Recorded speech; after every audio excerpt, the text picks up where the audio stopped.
One thing that's incredibly frustrating in the financial planning industry is seeing someone charge a fee to build a plan and then never see that plan through. The financial plan is no good unless it's executed. If you think of every financial plan, there's a start, but really no finish. When income changes, job changes, you have promotions, you could have an increase in pay, a decrease in pay. Anytime your family changes, so whether that's getting married, getting divorced, having children, there's a lot of considerations for updating estate plans, education funding, things like that.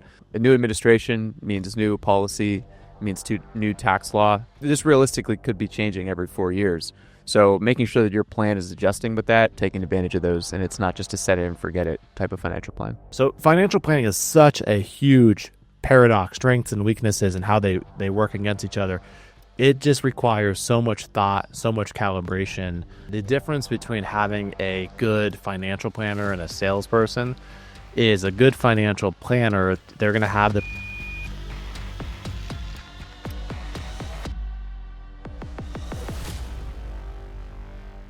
One thing that's incredibly frustrating in the financial planning industry is seeing someone charge a fee to build a plan and then never see that plan through. So, Matt, when we talk about financial plans, how important is it to make sure that not only are they created properly, but that they're updated and calibrated as your life changes? Yeah, I think the financial plan is no good unless it's executed. And we've seen too many someone's gone in and wants like a fee only person. And technically, so just to be like, we're a fee only, but we base on AUM and it's ongoing. And I think when someone goes and pays 5 or 10 or 20 grand, like one time for a plan, a couple years later, they're going to be coming to us because maybe 10% of that plan got executed. And there's so many life changes have occurred that plan is out of date. If you're a do-it-yourselfer, you can do it yourself and get, a lot of the benefits by doing index fund investing, making sure you're maxing out the right accounts, Roth IRAs, Roth 401ks, and doing the right pre-tax stuff. But as far as like not just a wealth, like a investment policy, but a financial plan needs constant calibration. So I would say on average, we're meeting our clients on the phone, in person,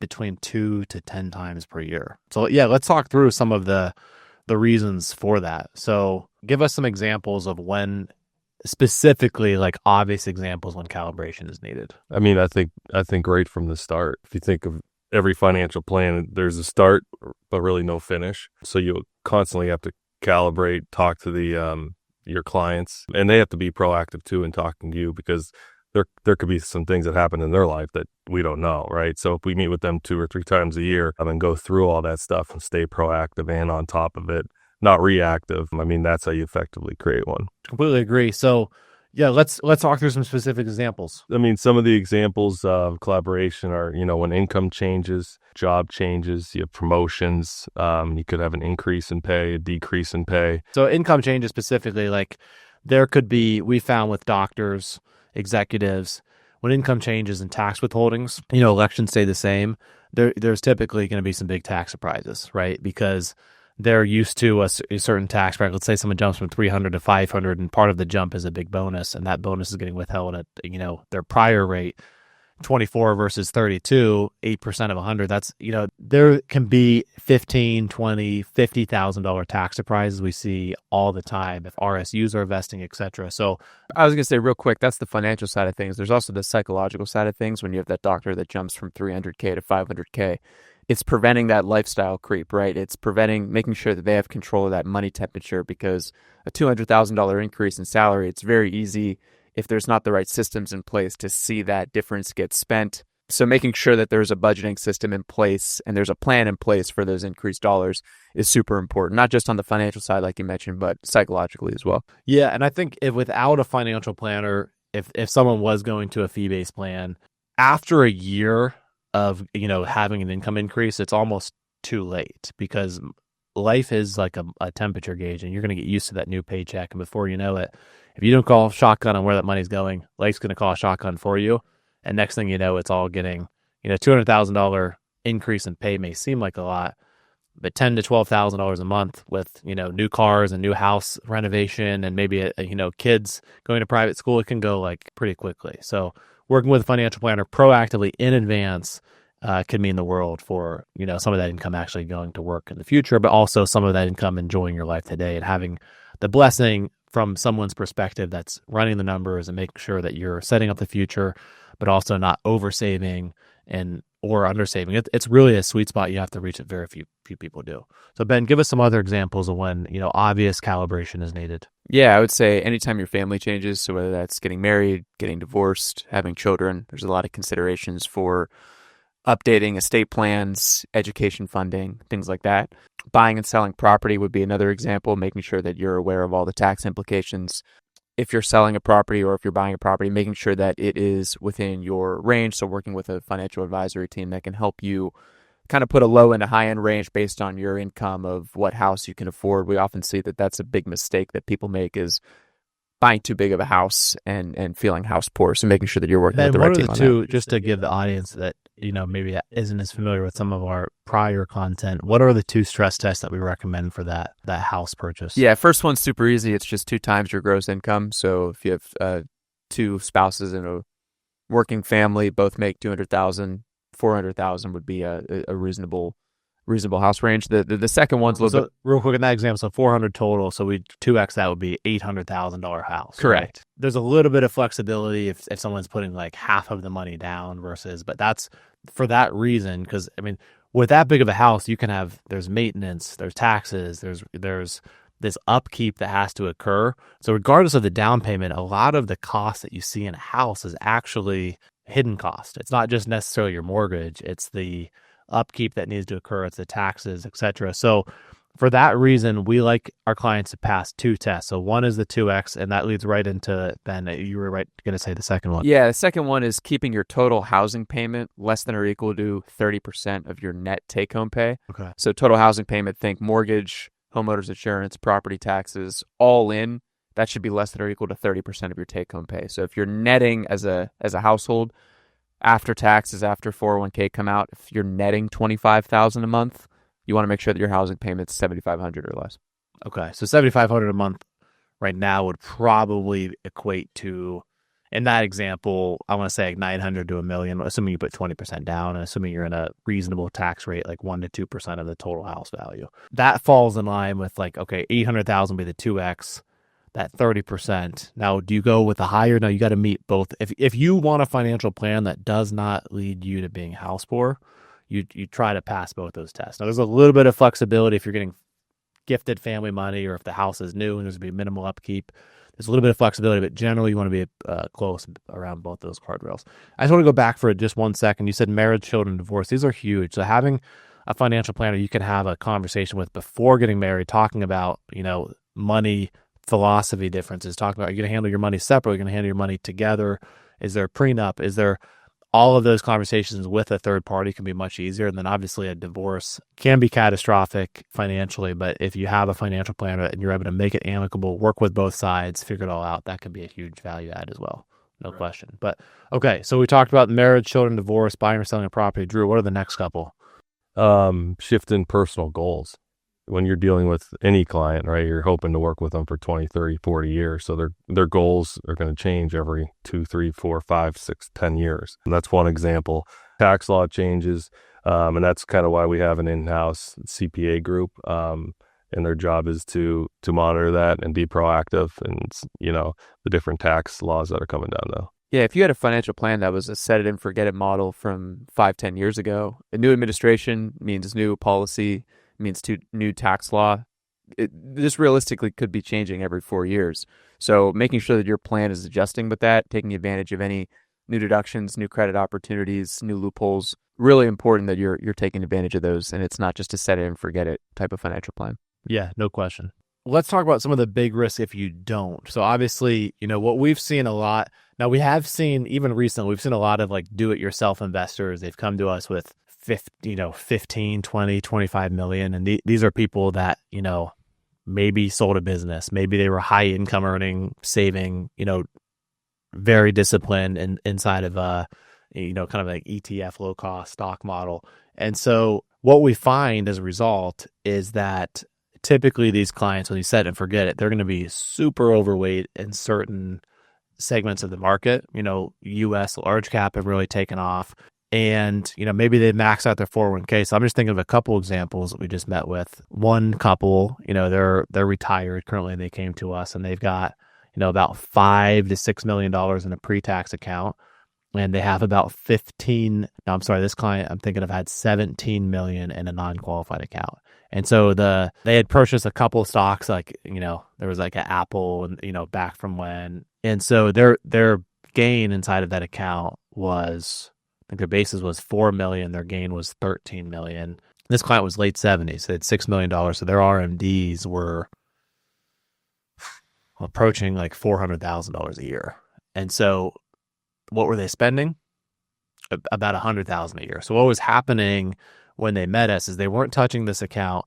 Their RMD, they were having to take out $400,000. They were in a 32% marginal tax bracket. They were living off of like a 10, 12. So what we did with that client is we figured out, okay, from an estate planning perspective, what's important. They had 3 children that were very important, but they also didn't want to pass all the money there. They were very charitable, and they had named a couple of charities to receive half their money.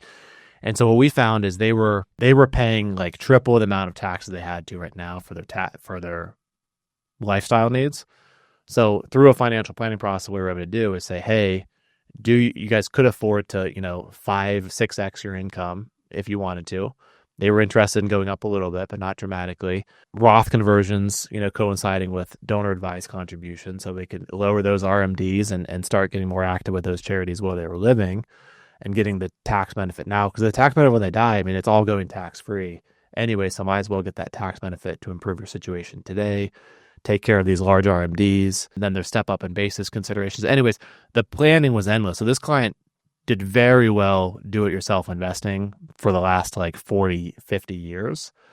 But when it came down to the plan being live, they were overpaying taxes by $70,000 to $80,000 a year when you look at what they were actually spending or needed. So we're in the process of helping them calibrate that. But that's just one example of huge success can kind of be a paradox because it can lead to other problems. You think about an entrepreneur that's working 100 hours, it can be a paradox of that's all they know, that's all their identity. In a financial plan, it can be the same issue. I bet if you had never met that couple, they would have not spent or not done all those moves and died with millions and millions and wouldn't have been nearly as efficient. They wouldn't have seen the charity receive the money and actually use it. Like, that's a huge benefit for people in that space. So it's a totally different skill set, right? Accumulating wealth and getting to the top of the mountain, that takes a certain skill set, but then switching gears and actually doing the planning to help kind of unwind the plan and get down the mountain and mix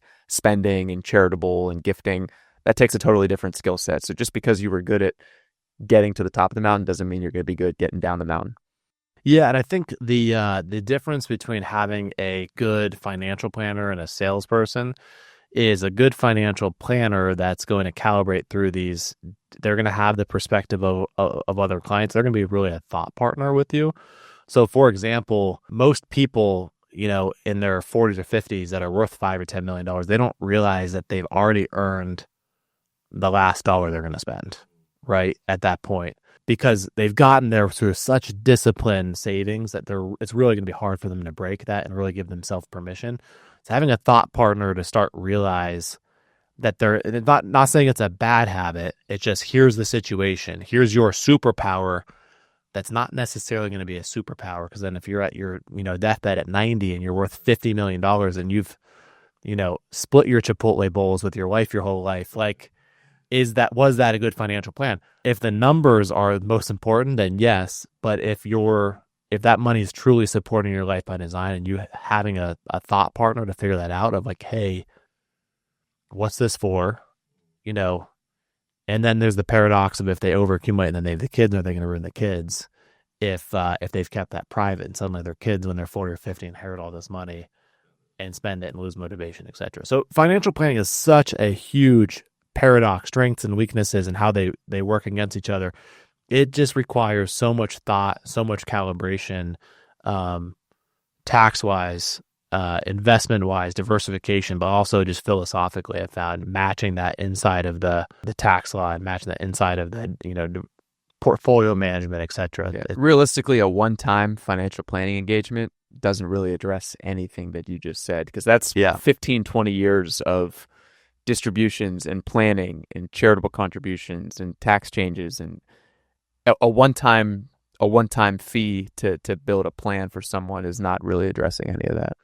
Yeah, no question. And not having the information, I think, everyone can make decisions for themselves, but they don't. A lot of our society, I think we live off of the wrong things like comparison and social media.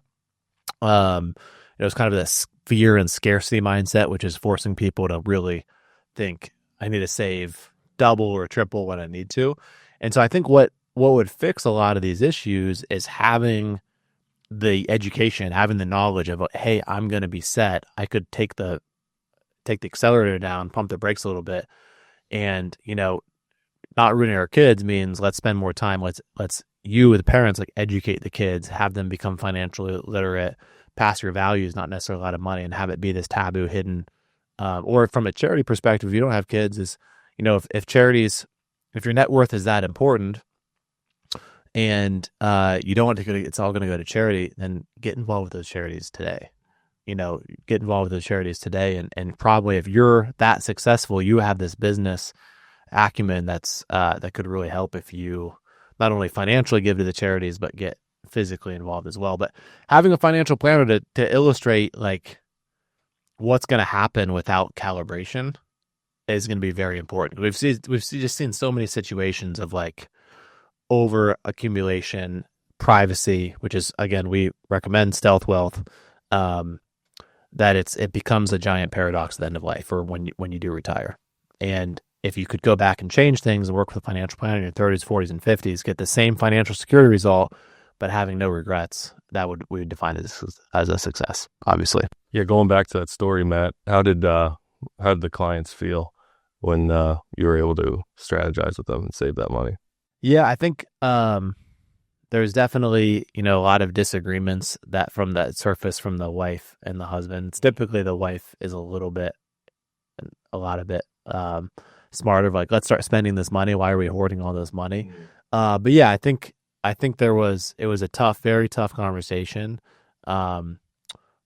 But they're starting to execute it, not full on board. We're taking kind of small baby steps into getting there, but they're huge. I mean, they're already spending double what they were, enjoying it, paying for not helping gift to their kids without enabling them. They're getting more involved with the charities. We've done a giant DAF contribution with a Roth conversion and coinciding with that. So yeah, they feel great. They feel empowered, but it's still, I'd say, a long ways to go. Yeah, no doubt. This isn't an overnight process. So, okay, well, let's talk about other risks. So we've seen from a tax perspective, estate planning perspective, and insurance perspective. So Ben, why don't we talk about a tax perspective? What stories have you seen where calibration has become absolutely necessary? Yeah, I would say there's, like I mentioned before, all kinds of new credits, deductions that come with new administrations, to making sure you're taking advantage of it. Maybe an old financial plan is not taking advantage of new loopholes. There's updates to the backdoor Roth IRA or the mega backdoor Roth IRA. If you haven't looked at your financial plan in a while, you could be missing out on serious tax planning opportunities. If you're not proactive with your plan, if your planner is not looking at the full picture, and like you said, you get a bonus or you have RSUs that vest or grant and you sell them and there's an unexpected tax hit. Well, did you plan for that? Do you have money to pay the tax, or is this coming as a surprise? I think a more calibrated plan tries to avoid surprises as much as possible, and having that proactive nature to it will make sure that you have a plan in place to make sure that there are no tax surprises when you file. No question. I think also from a calibration, from a tax perspective, is a lot of people are on default where they're trying to maximize tax savings today, but having a team that looks at does the taxes, looks at the taxes, and also looks at the financial plan, so you have a balanced approach. Because saving the maximum taxes today could mean you're paying 5 times too high of taxes in the future. So having a balanced approach of what deductions should we be maximized today, but what things should we be funding that are tax free later. And how do we, it's not just what do we think tax rates are going to be? What's my tax bracket? There's a lot more considerations and hidden things that can affect, maybe you are in a low tax bracket because your spending's low, but you've maximized these pre-tax accounts where you're actually going to be the highest tax bracket later. because of the way you've set up your account. So let's move to estate planning. So I've got a couple of stories with estate planning. So one of the things you have to think about, that one client is a specialized physician. He was on his second marriage, and they had one kid from the prior marriage and one kid with the, in the current marriage, and they just updated their estate plan. And I was like, you mind if we review it? Do you mind if we audit it? And so what we uncovered during this process is, and the divorce, which I think had happened like 4 years ago, was pretty. It wasn't friendly, right? And so all the assets had been split, alimony was just ending, but there's still child support. And when I had done an audit, like this attorney had written, good documents like 2 wills, a revocable trust. They had their power of attorneys, but nothing was executed. Like these documents were just signed. But I went through all of his accounts, like his 401k, which was like 80% of his net worth. It was like $3 million in there, and there's a big like this profit sharing thing that had been maxed out, and he also had this this cash balance pension plan. So it was rather large, and he'd given up a prior house and like had to give away most of his non-qualified assets. But the 401k had his ex-wife as a beneficiary, so he thought he had this like amazing estate plan, and the new wife, kids, all was getting taken care of. Well, 90% of his net worth, if he had died that day, was going to his ex-wife. So an estate plan has to be calibrated as life changes. But one thing that's very common, people don't know, is if you have a beneficiary on there, your trust or whatever, it doesn't matter. Direct beneficiaries always are the final trump card of like who gets what. So in that case, having a financial planner look at, does the estate plan actually match your financial plan? It could have been, catastrophic. So, I mean, he almost had a heart attack when we pointed that out to him and got that changed quickly. But just some consideration. So upon that, that second marriage, so one of the things, or in your current marriage, if there's a big asset difference going into it, one of the considerations you have to think about is, and we've seen this so many in perspective, if like maybe you're worth 10 million, your spouse is worth 2 million, and if you die, everything goes to the new spouse, that's great. But if you're young, that spouse is most likely getting remarried.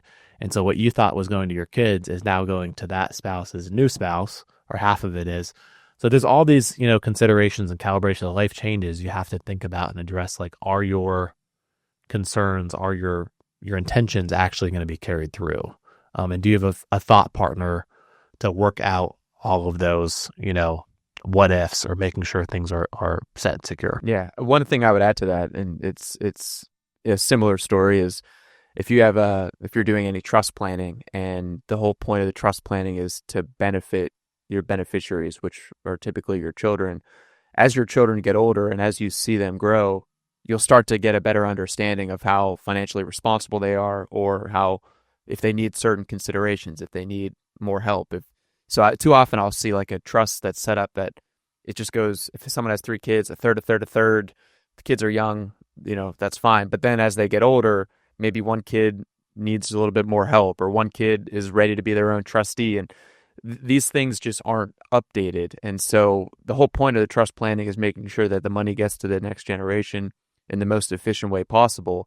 If it's set up as a one and done type thing that has not been calibrated over the years, and it's not necessarily a third anymore, it needs more help. But if it's not written in the documents, it's not going to act that way. So really important that even things like updating your trust documents, that's not necessarily a one and done proposition.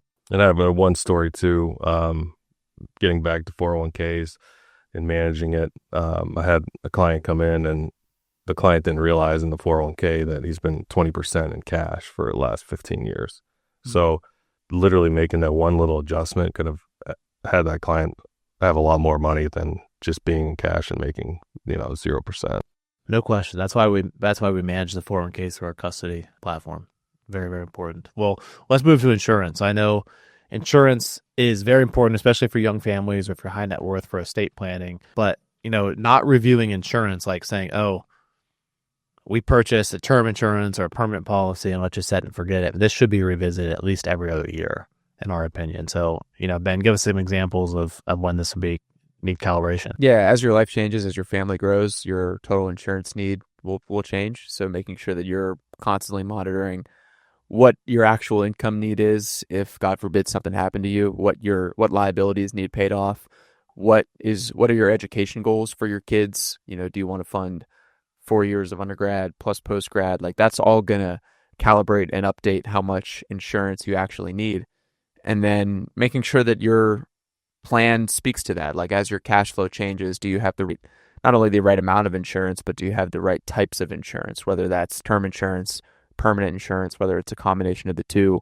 These are things that constantly need updated. Too often I'll see someone say, oh, like I bought a life insurance policy. I think it's like a 30-year policy. I bought it like 8 years ago. I don't know. But people don't even really know what company it's with, how much their death benefit is, who the benefit. Yeah, it's just it's almost an afterthought when if you need it, it's very quickly not an afterthought. So it's really important to have a really strong understanding of what insurance you have and making sure it's the right amount.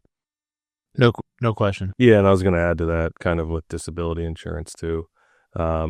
Looking at your disability insurance policy, a lot of clients really don't understand that, and having their own policy plus a group policy, what is taxable, what's not taxable, what type of riders are on there, true own occupation, making sure it's tax-free, things like that, and keeping up with your income as well, because disability could be anything. I mean, if you get cancer, it's some type of disability, you can't work. So there's so many variables to what we're all talking about. That's why you need a CFO to kind of manage everything. No question. I would say the biggest one is spending versus saving. This can get out of sync really quickly. And I think we've witnessed people live in the two extremes. Like people are either overspending and not saving enough, so their future is like not necessarily on track. And then there's the oversavers that are going to overaccumulate, and they don't have a philosophy for that. It's more, fear-based, and getting a good financial plan to calibrate can bring you back into this life of, abundance and joy, and let's secure the future, but let's also enjoy when our kids are under the roof. Let's also enjoy, the fruits of our hard-earned labor now as well. So that's a very important one. But I would say to close up, like there's going to be constantly like parents' health concern, kids going out of your house and then maybe needing support. How do you navigate these situations, but keeping relationships intact, keeping stress levels low, and making sure that the right decisions are actually getting executed, that are personalized to you, but having that thought partner, that advisor to help you through that, I think is very important. So if you have any questions, we encourage you to reach out, but also, if you're an EWA client, importance of us, meeting regularly, why we reach out to do reviews is to make sure these calibrations occur. And then if you're interested, obviously in becoming a client, we're happy to do a free consultation to see if we're a good fit. But we'll see everybody next week.